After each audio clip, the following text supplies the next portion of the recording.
Hello, my name is Bruce Roberts, Research Strategy and Innovation Officer at FAIR, and welcome to the 2020 Living Teal Global Summit.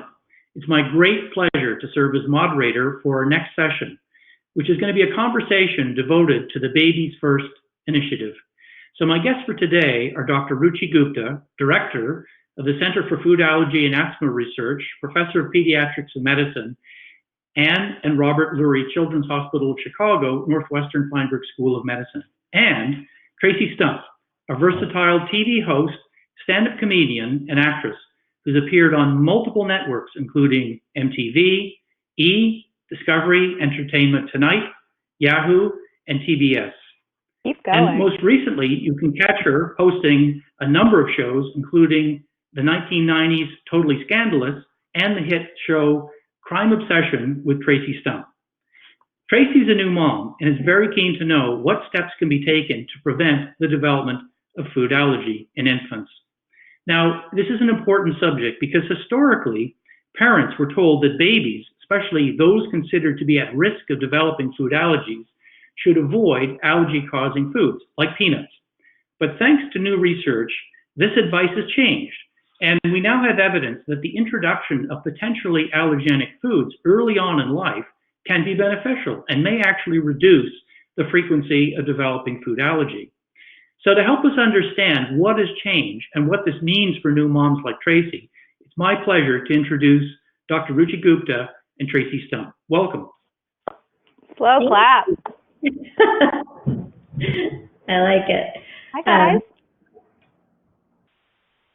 So to begin with, what I would like to do is, Ruchi, if you could tell us a little bit about what has changed in this space. And so this idea of early dietary introduction of allergenic foods, how did we get to this space? What's the new evidence that tells us that things are different? Yeah, great. Thanks, Bruce. Happy to. So much has changed over, a generation. So food allergy rates went up, right? So now we know that about 8% of kids in the U.S. have food allergies. So that is a big number. And the top 9 we know: peanuts, tree nuts, milk, egg, shellfish, finfish, wheat, soy, and sesame. So they're common foods in our diets. And, you know, as we started seeing this rise in food allergies, what happened was, I think we just got a little scared. So in year 2000, the recommendation from the American Academy of Pediatrics was to not introduce peanut products until age 3. And so as a pediatrician and, you know, around that time, we just started telling families to not introduce. And I think this was due to that rise we saw. Now, in 2008, that was changed to say, you know, we really don't have any evidence that waiting works or introducing works, so do whatever you think is right. But I think, you know, pediatricians continued to go by, let's just wait.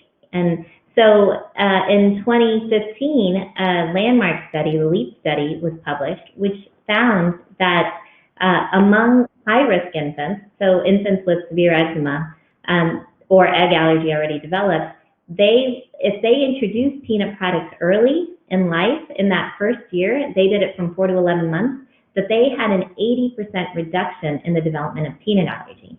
Now, this was such a big finding that in the U.S., the guidelines were changed. So the NIAID got a panel together, which I was fortunate to be a part of, and the guidelines were changed to, we need to introduce peanut products early to infants. And, you know, looking at the high risk versus low risk, but if you're low risk, if you don't have severe eczema in your infant, then introducing it early, around 6 months when you start introducing solids, is really important and could potentially prevent peanut allergy. And so, you know, that study happened, and then multiple other studies are ongoing, including one that we're doing alongside FAIR to really understand, you know, does the same thing happen with other common food allergens? And I can get into that later, but that's just a little bit of background about where we are right now. Excellent. So, Traci, maybe you could just bring us up to speed with just your own thinking. So you're an individual who's experienced food allergies personally from your own perspective, and now you're in the process of raising your daughter and asking the questions in terms of what needs to be done moving forward. So what's on your mind right now as you think about what we need to do in terms of prevention of food allergies? Yeah, I mean, I grew up with allergies. I think I don't know what happened, but I don't have them anymore. I guess you can just kind of grow out of them. Is that true? Yeah. So I guess I grew out of my food allergies, but I was allergic to everything. I took an allergy panel, and from like red dye number 5, some forms of lettuce I was allergic to, and then of course like peanuts, eggs, soy, all of like the common ones. So I have she just turned 5 months. I have a 5-month-old daughter, Lois, and I have a huge fear around introducing her to anything that may potentially be an allergen to her, just because I know my experience was so brutal as a kid and so awful that I'm scared for her, but I'm also scared for me to enter into that, because I don't know how. I can barely do CPR with the virtual class that I took, so like I don't know I don't know how to help her if something goes wrong. That's my main fear about introducing allergen foods. So question for you, Dr. Gupta. So Lois is 5 months. So when we talk about early introduction, what are we talking about in terms of time frame?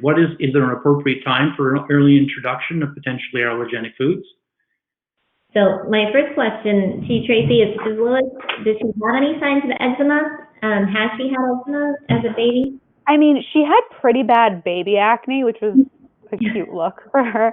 But I didn't know if it coincided with the formula that I was giving to her, which was a dairy base. I feel like the two kind of came right at the exact same time. So I don't know if it was that. And she'll get like little dry patches, but nothing.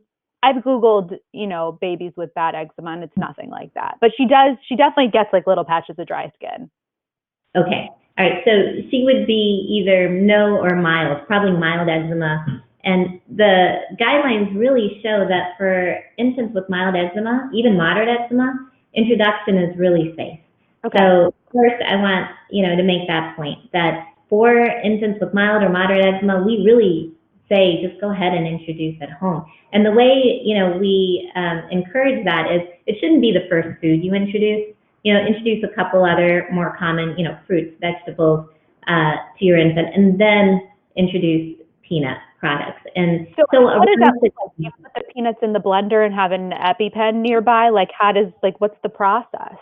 That's such a good question. So basically, no peanuts, no whole peanuts ever. Okay. Yeah.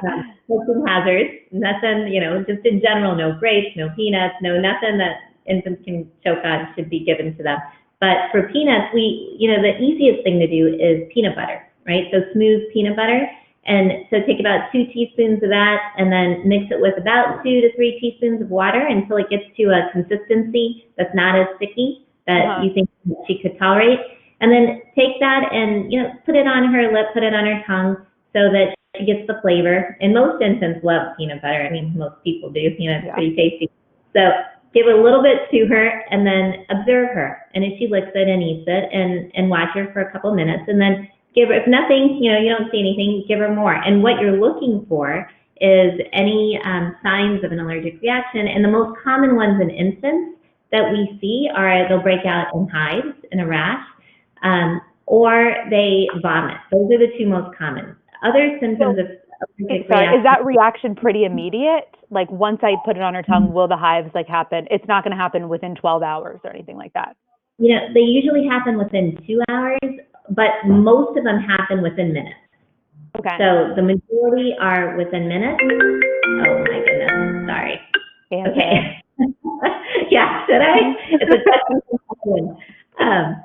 So the majority, like I said, happen within minutes. So that's why we say just don't wait too long. Just wait a few, just a few minutes, and then continue to feed. But one thing I want you to know, and all the parents, is when we look at infants in general, they tend not to have those severe reactions that we hear about. The respiratory distress and the fainting, drop in blood pressure. The most common ones we see with infants is hives, rash, and vomiting. So it's not, I want to calm your fears because I can imagine how scary it is to think that, my kid could have a reaction, and how do I do this?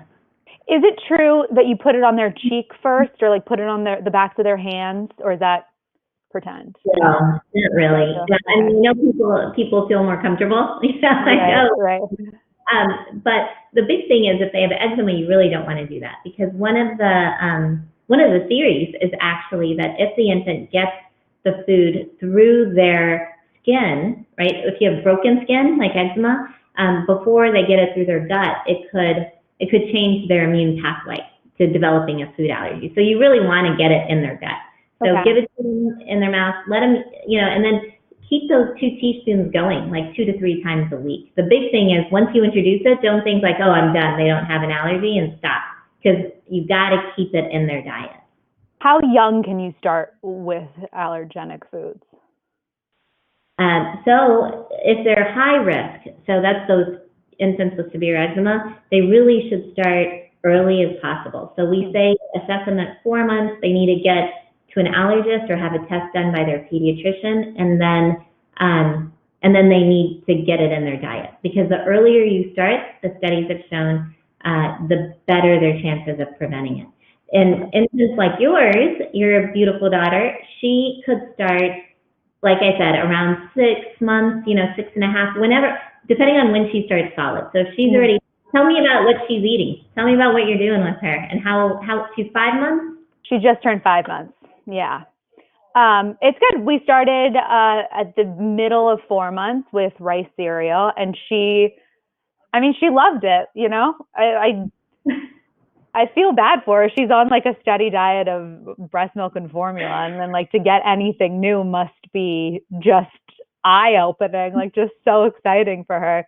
So she's really into that. I don't know if I'm doing it right in terms of consistency. Like I did it once, and I'll like give her a couple of bites every now and then, but like by no means does she like sit down for dinner with us and like feed her. Is that wrong? No, so you can't do anything wrong, and that's a big thing for parents, right? Because no, you can't. I think and this is what's really interesting. I think sometimes we medicalize feeding so much, and it's just a natural process, and you should have fun with it, like you are. Give her a little, see her enjoy it. Give her more. You can sit her down with you. So typically, infants start being ready to eat somewhere between 4 and 6 months. Wait, can you specify what an infant is versus like a baby? Such good, yeah. Sometimes you wonder why we talk so medically, and then I say we shouldn't medicalize things. So, no, it's great. I just don't know. I'm like, was my 5-month-old still an infant? But I guess she is, right? Yeah. So I don't want her to grow up. Yeah. So I want to see her. So whenever, she wakes up, you got to bring her on camera. But so she's an infant or a baby. Same thing. Use them interchangeably. Till about 1. But what we typically see is between 4 and 6 months, they start getting, prepared to eat. And usually they have good head control. They can sit up. They kind of start looking at your food and drooling maybe a little bit. And so they're ready, right? They're getting interested in something other than formula or breast milk. So exactly what you did, then you can introduce, rice cereal, you can introduce fruits, you can introduce vegetables. You can put them in a high chair, ideally with you at dinner, and start that whole beautiful process of having dinner together with your baby. So whenever you're ready for that. But she's 5 months, so is her head control good and she can sit up? She's like a little drunk person, but she's like, the doctor said it's a good head control, but I like see her, it's heavy. She's in the 90th percentile for heads. And she, when you give her rice cereal, she can kind of lick it up and swallow it and is comfortable? Oh yeah. She's into it. She perks up for things that she wants. Nice. What do you want to introduce to her next? We did avocados, which very hipster, very trendy. And then I was thinking about maybe carrots. I read this whole thing, and I don't know if this is right or not, but like to do all the vegetables first before you do the fruits, because it's so sweet and they'll just like be little crackhead sugar babies for the rest of their lives if you do that. I read so much information, and I feel like I'm absorbing all of this. There's just so many voices when it comes to this stuff, and there's so many opinions. There's so many doctors in quotes or mommy bloggers who are acting like doctors, and it's completely overwhelming to me. Yeah. Oh, and that's what, I see that so much. And that's why I want this to be natural for you and your family. Like, there's no right or wrong. Right. If you go in the past, infants just ate whatever you were eating at the table, and you smush it up and stick them in their mouth, right? Yeah. And then multiple ingredients. That's just how we fed infants. And Right. now there's a bunch of new trends. And like I said, sometimes we medicalize it too much and make parents feel like, they should be doing it a certain way or another way. But it's really your way. Like, whatever foods you want. Fruits, vegetables are great. Natural is great, Yeah. just soft and easy for them to chew up, and nothing that they can choke on. And you really can't make a bad decision, Traci. I really want you to know that. Thank you. What's your thoughts on like putting meat in the blender and giving that to them? Yeah, I mean, you can do that, and there's no problem with that. And if they just make sure they're able to, that they have the control to chew and swallow, right? And they're not going to choke on anything. So nothing too thick, nothing, like I said, the peanut butter even, water it down, not too sticky. So yeah, meats are totally fine. Yeah, anything you want. And what's the rule with water at this stage? I've been so terrified to give her water because I hear that it like sits on their brain and causes I always say that word wrong. What's it called? Hydrocephalus? No. Yeah. It will not cause. Water won't do that. No, but you should not give too much water. That is true. And it's especially true in infants, because what would happen is if you were doing formula, sometimes we'd see the mix of the formula and water content wrong. Yeah. And then they would get too much water, which for small infants is very dangerous. So we do encourage not to give them too much water, but as they get older, they can handle a little bit more. But their primary nutrition until age 1 is really going to be, breast milk or formula. So that is their primary. Everything else you're introducing is kind of fun, but it's not adding, you don't have to worry about it in terms of, oh, they need this for nutritional content, because their primary nutrition is going to come from the milk. Right.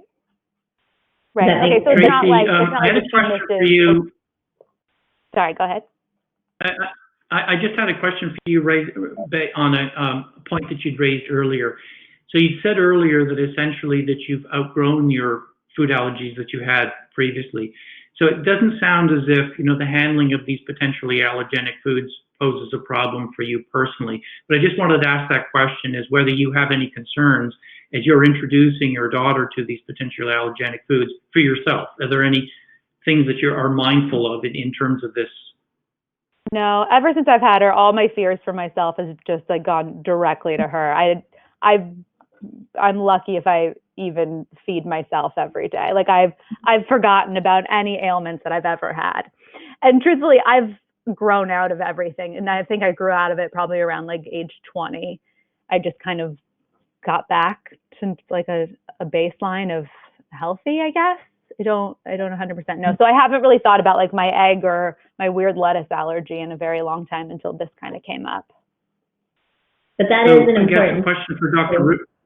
Yeah, I was going to ask you, Dr. Ruchi, is like, if parents are allergic and they haven't outgrown their allergies, what is the recommendation or suggestion for those parents?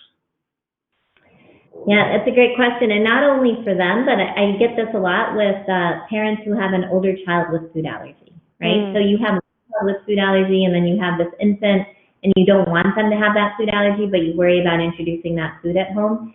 And that is stressful, and I completely understand it, but it is really important, if you have a space or somewhere you can do it safely without your other child, or if you have a food allergy, if your spouse or parent or another caregiver could do it. But it is very, very important, especially knowing that it already exists in your household or in your family, to try to prevent it in that infant. I always tell this story, Traci, that the guilt is so strong sometimes with it, and you really want to do everything you can for your baby. But when the new guidelines came out, the New York Times was doing an interview with me around the guidelines, and they mentioned my own daughter who has a peanut allergy and tree nut allergy, and they said, well, but you didn't introduce peanuts to your daughter when she was young. And I'm like, no, because that's not what the guidelines were.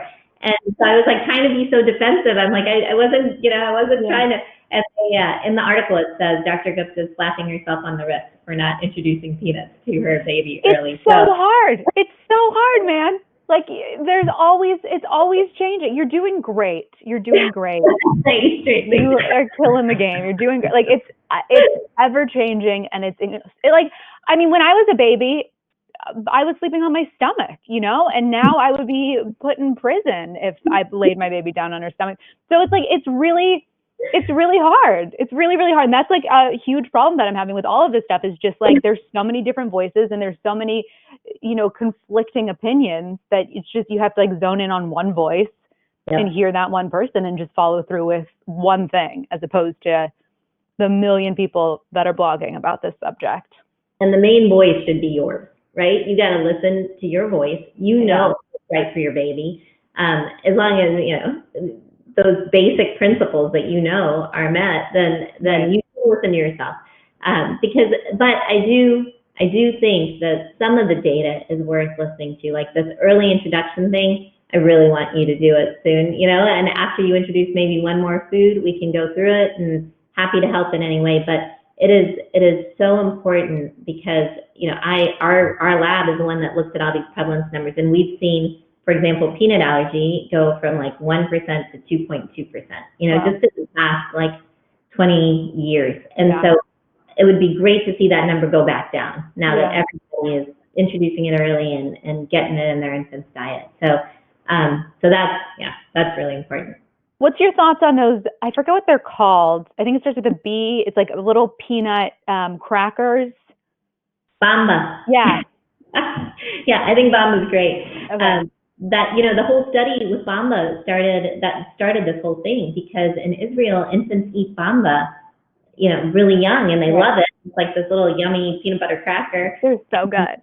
And then they have less food allergies. They had less peanut allergies than what they saw in London. And that's what that observation of seeing these infants who are eating it versus infants who are not, and seeing such a massive difference in development of peanut allergy is what prompted this whole hypothesis of early introduction. So, yeah. Is there anything besides the eczema that you can like look at your baby and be like, oh, she's probably, or he's probably like more prone to allergies? Like I read somewhere that if they have really long eyelashes, that's like a primal way of like keeping like the allergies away, protecting their eyes. Is that a myth? That's really cool. I love that. Well, my eyelashes are really cool. So I should have everything.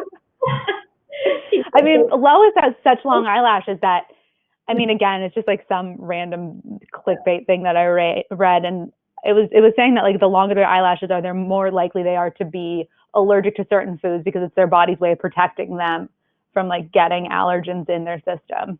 Wow. No, there's no data on that. Fake news. That is really fascinating. We could do a study though.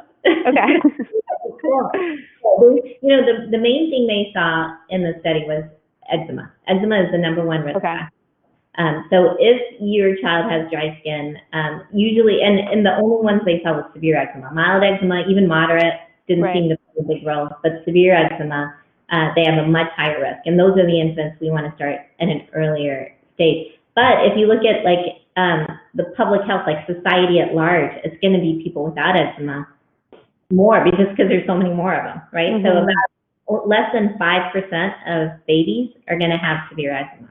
So 95% are not.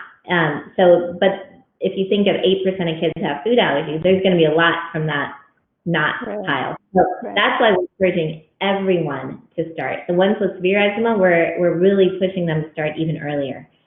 So see your doctor, get the testing you need, and move forward with introducing. Okay. And then, the other question we get asked all the time is, what about all the other allergens, right? We talked about tree nuts and egg and milk and soy and wheat. I mean, these are really, really common allergens. So the data is going in the direction of introducing them will prevent them, but it's not as strong as the peanut data yet. So that's kind of what a lot of researchers around the country and around the world are looking at. And that's the study I was talking about that we're doing with 8 foods, if we can prevent. So feel free to introduce those other foods into your infant's diet in the same way along that first year of life. But I just wanted you to know, just that's where we are with the other foods. Is there a world in which she could be allergic to carrots? Oh. Sorry. Go ahead. Is there a world in which she could be allergic to like bell peppers or carrots or something like that?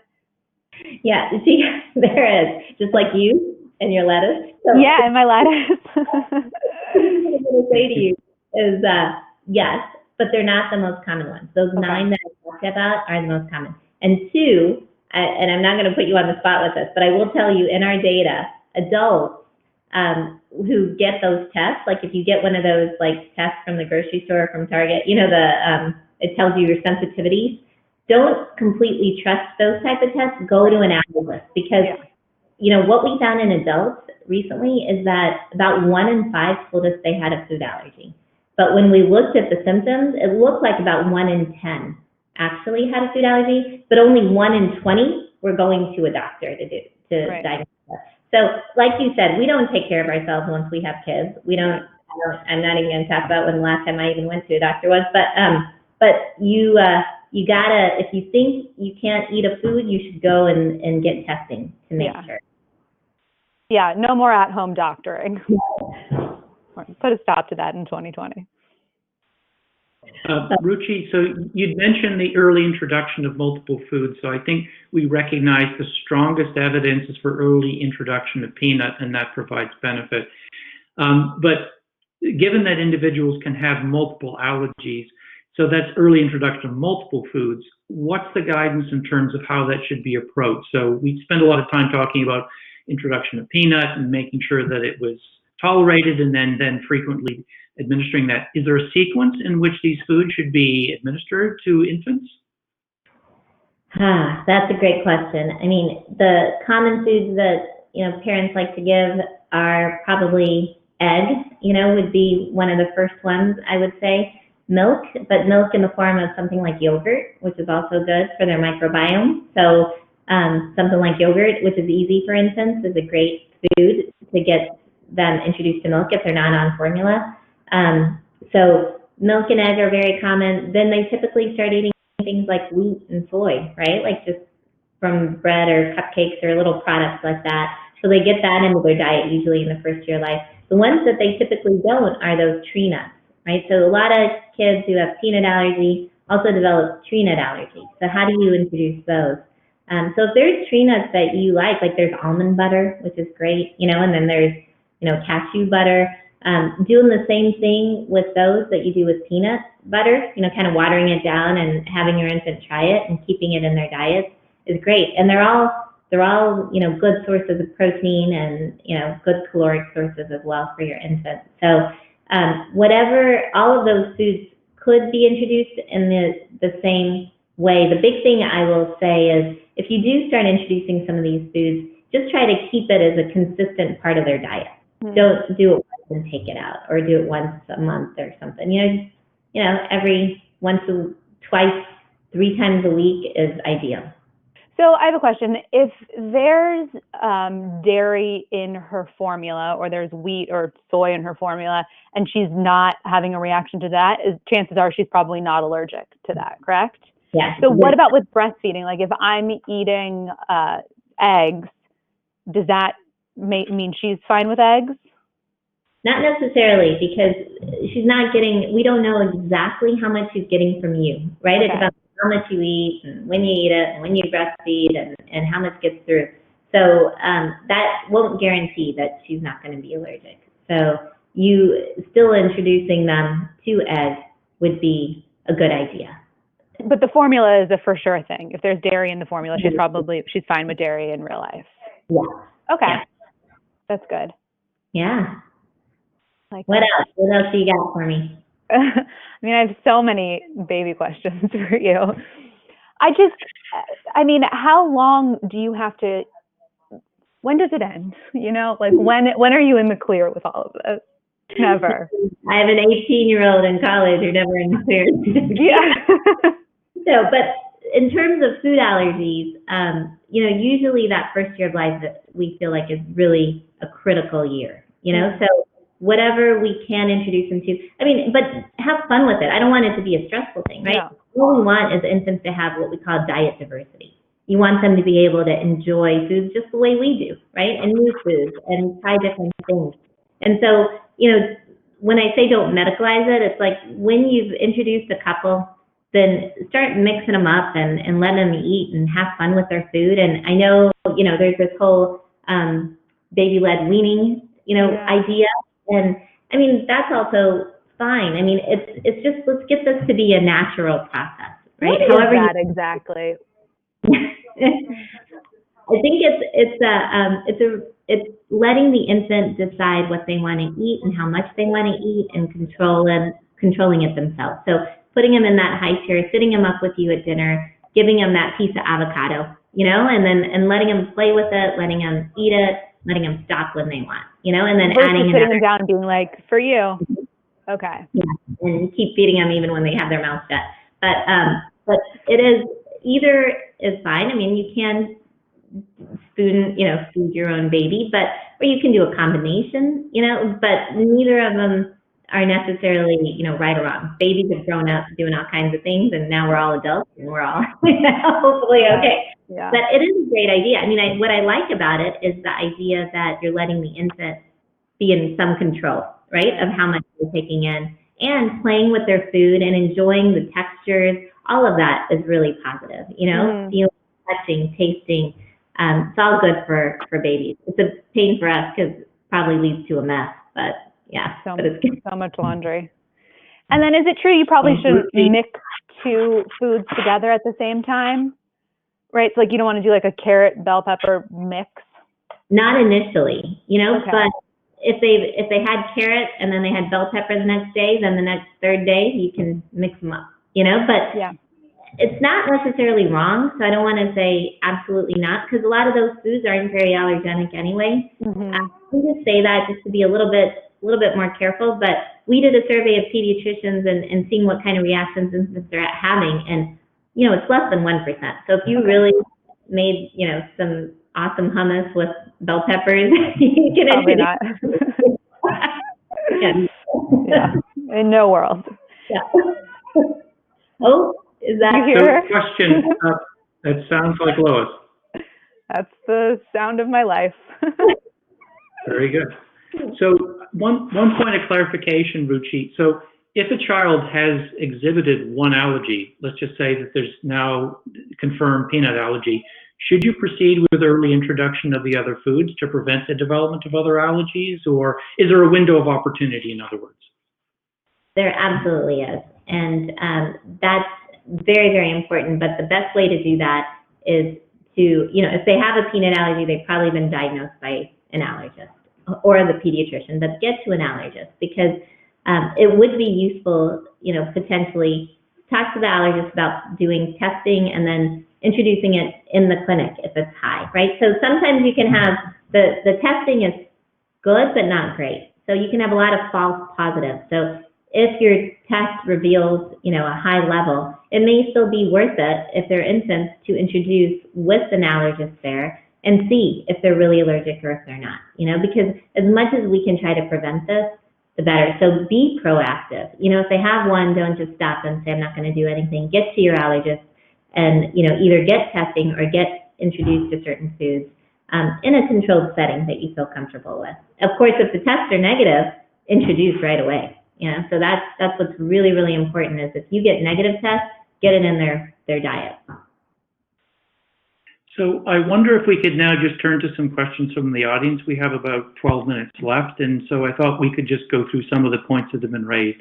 And the first question is, does having an older sibling with a food allergy increase the risk of another child having a food allergy?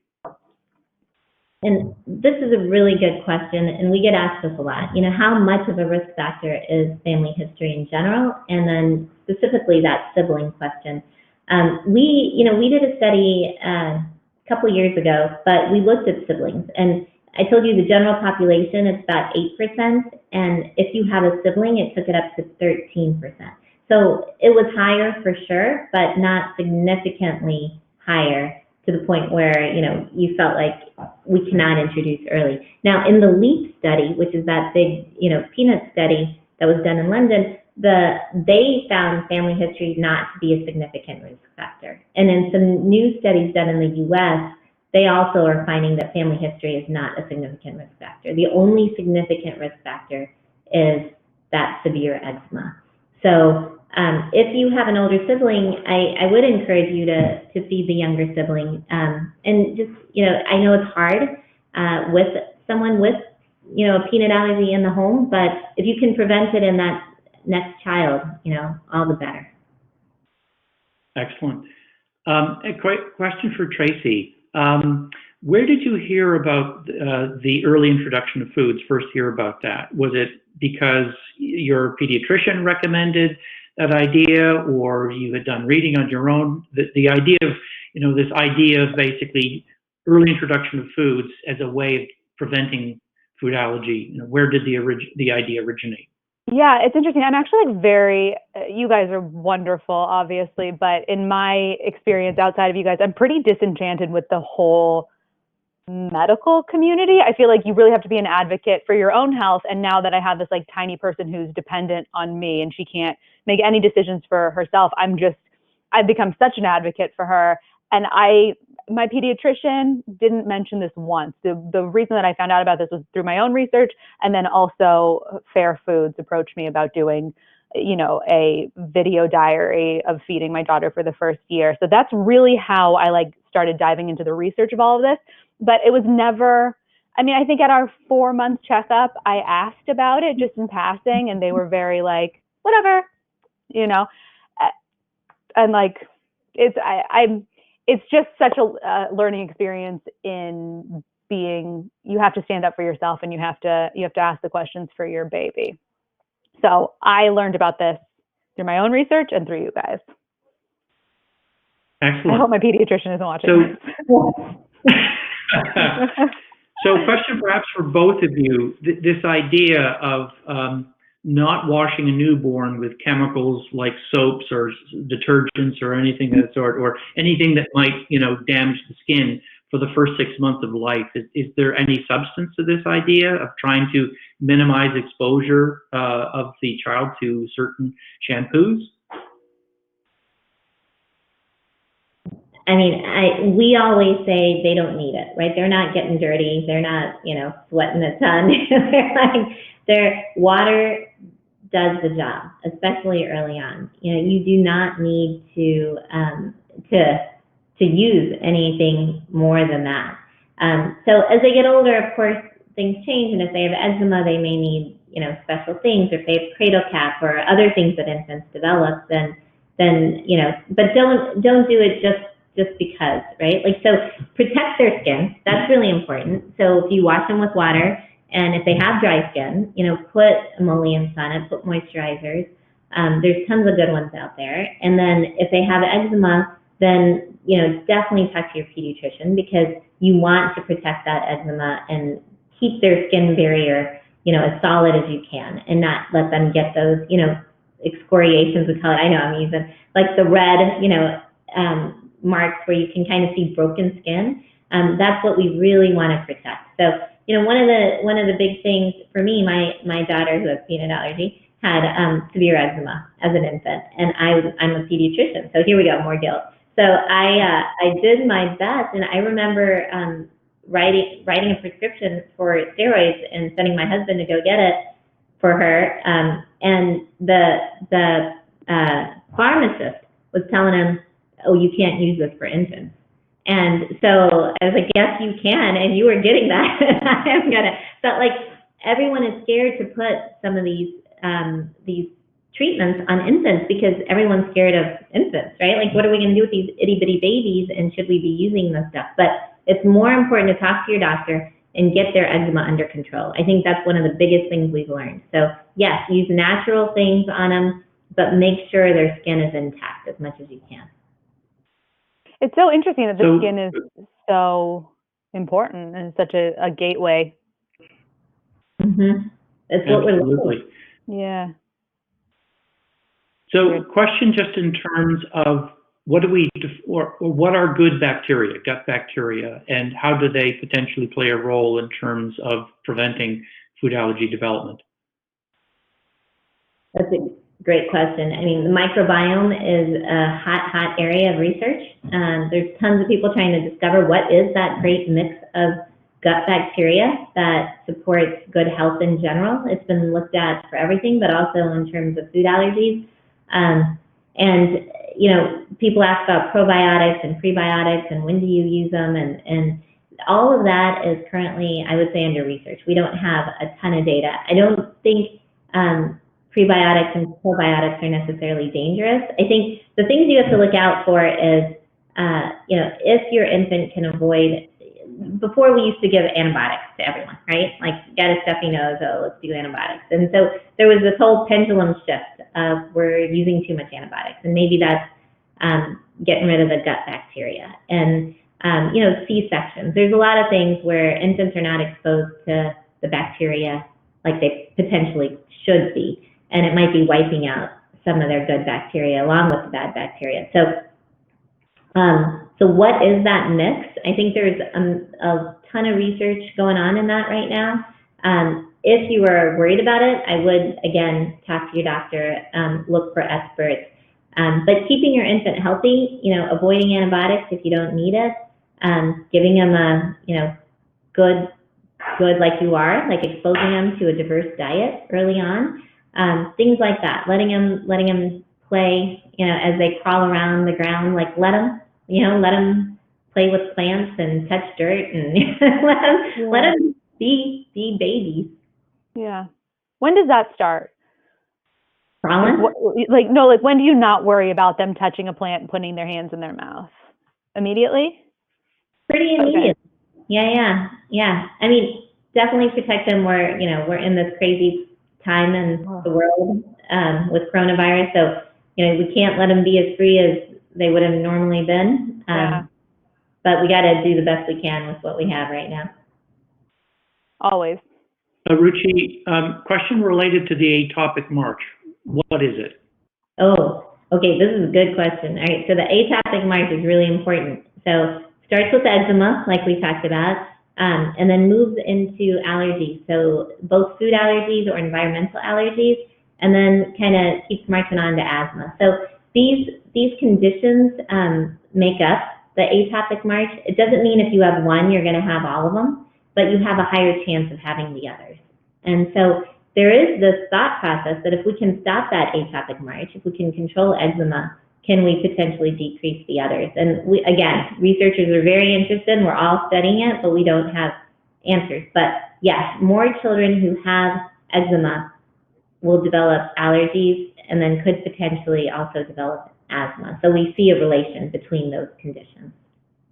And another question is there things that pregnant mothers should be thinking about in order to prevent food allergy development in their children, either from diet or other aspects? So again, I know I feel like I'm a broken record. I'm like, we don't know.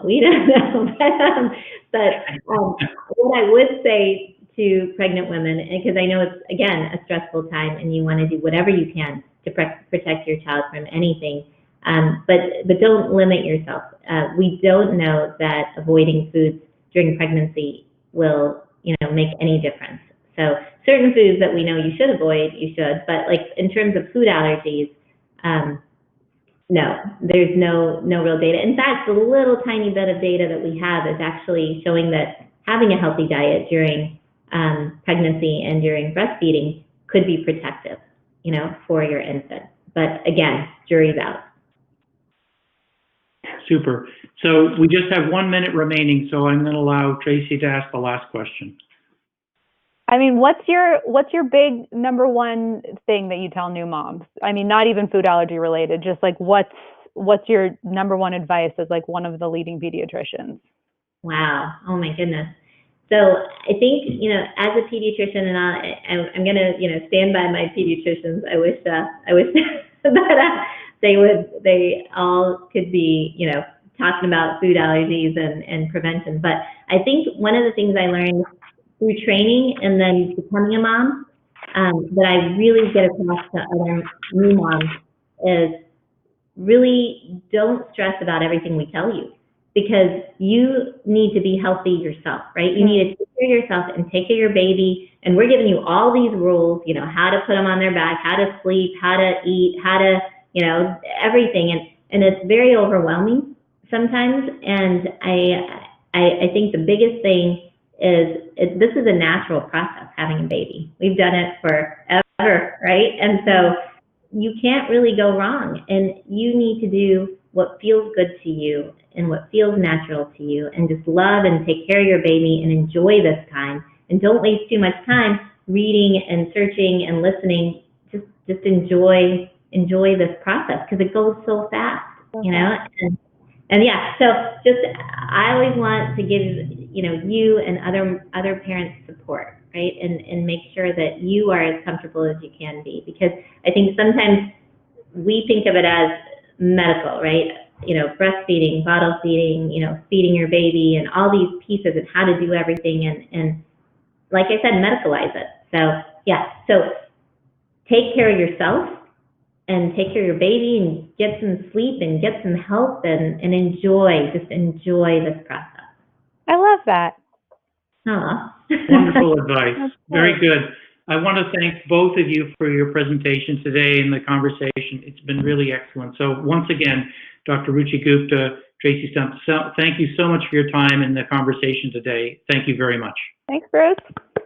Thank you, Bruce.